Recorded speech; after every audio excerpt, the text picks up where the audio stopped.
अडानी जैसी सिचुएशन में फंसे थे धीरू भाई अंबानी। साथियों, अडानी मुसीबत में हिंडनबर्ग की रिपोर्ट पब्लिश होने के बाद उनकी कंपनियों के शेयर्स औंधे मुँह गिरे।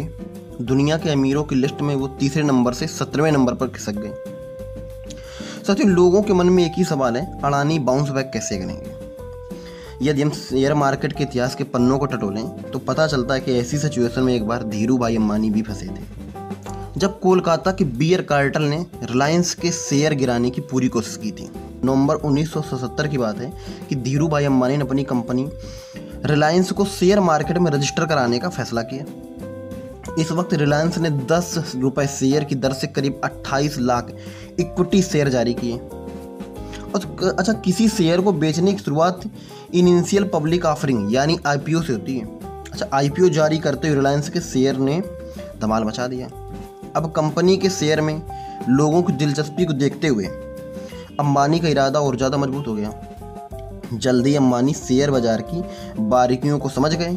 शेयर बाजार में कंपनी और दलाल जो खेल करते थे उन्हें पता चल गया। एक साल बाद 1978 में रिलायंस कंपनी के शेयर की कीमत 5 गुना ज़्यादा बढ़कर 50 रुपये हो गई। फिर 1980 में एक शेयर की कीमत 104 और 1982 आते आते 18 गुना बढ़कर मतलब 186 रुपये हाई पर पहुंच गई।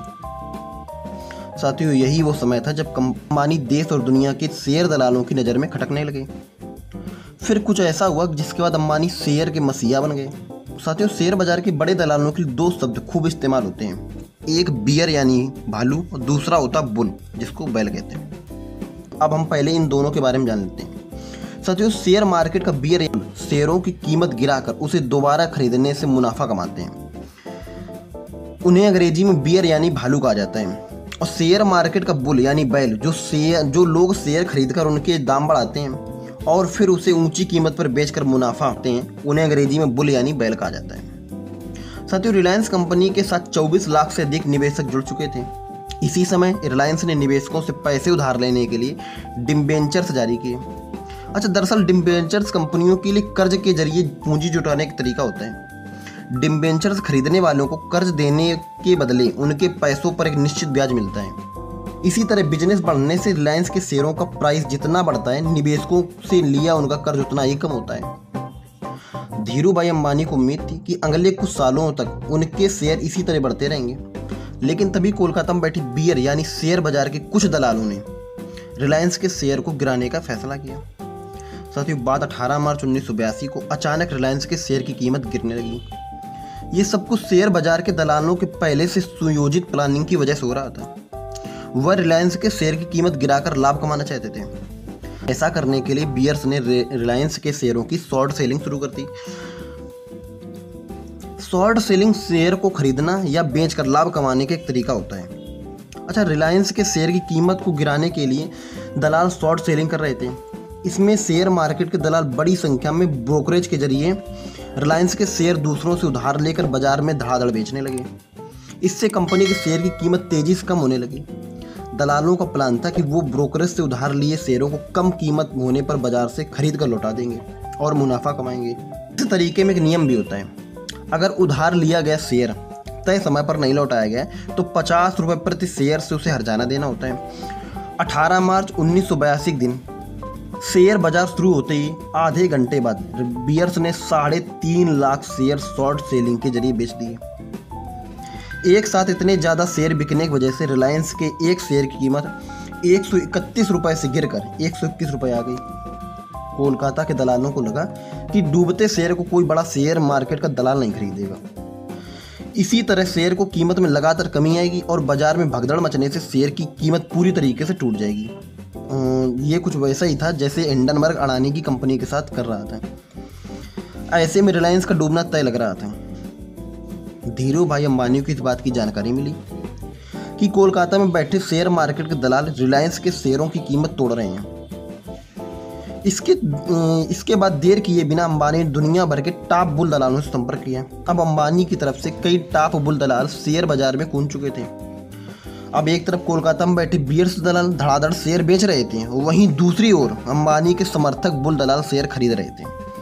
18 मार्च की शाम को दिन खत्म होते समय शेयर 125 रुपये की कीमत पर जाकर बंद हुआ। धीरूभाई को इनपुट मिल गया था कि कोलकाता का दलाल 1 सप्ताह के वादे पर शेयर की शॉर्ट सेलिंग कर रहा है। ऐसे में अंबानी ने इस बात पर फोकस किया कि किसी भी तरह से 1 सप्ताह तक शेयर की कीमत ज़्यादा नहीं गिरे। ऐसा होने पर कोलकाता के दलालों को या तो ज़्यादा कीमत में शेयर खरीदकर उधारी चुकानी पड़ती है, या तो उधार लिए शेयरों पर हर्जाना भरना होगा। 3 दिन के भीतर रिलायंस के 11 लाख शेयर बिक गए और इनमें से 8.5 लाख के करीब अंबानी के दलालों ने खरीद लिए।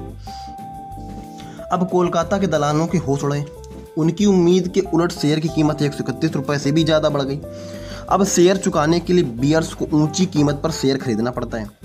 अगर वो ऐसा नहीं करते तो उन्हें प्रति शेयर 50 रुपये देने होते हैं। धीरूभाई अंबानी के जाल में बियर्स पूरी तरीके से फंस चुके थे।